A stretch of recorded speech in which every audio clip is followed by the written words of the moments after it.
Bienvenue dans votre consultation au sein de la clinique Café. Alors, on va essayer ici d'exposer notre philosophie en médecine esthétique.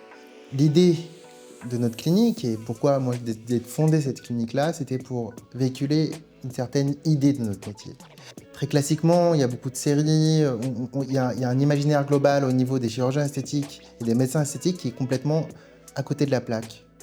Aujourd'hui, ce qu'on défend comme intervention et comme traitement, ce sont des interventions qui suivent les demandes, un, des patients, et deux, qui permettent de rationaliser l'harmonie des visages.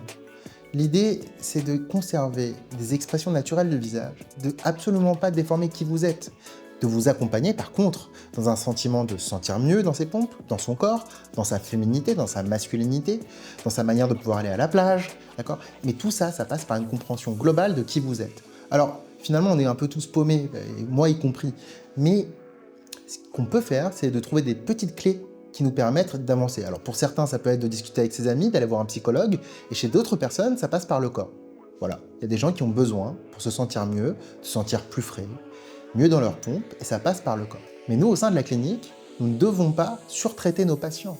Absolument pas. Nous devons faire, un, l'audit de leur visage, de leurs demandes également, leur proposer des traitements qui sont sur mesure pour eux.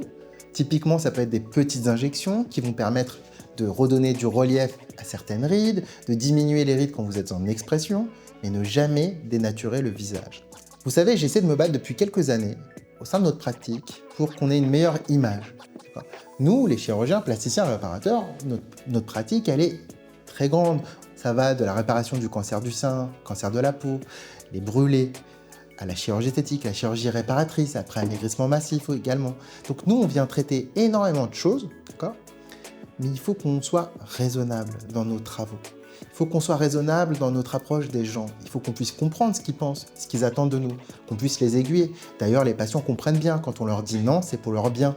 Typiquement, les gens qui viennent avec des demandes déraisonnables ou farfelues, comme des énormes lèvres, comme des énormes pommettes, comme le fait de vouloir ressembler à une star. Ben nous, ce sont des drapeaux rouges et on vient aiguiller les patients pour leur dire que leur demande est déraisonnable. Et on leur dit non, c'est pour leur bien. Maintenant, si une patiente vient et elle veut avoir un petit coup de frais, si elle a la bonne indication, on peut l'aider, mais en restant en harmonie avec son visage.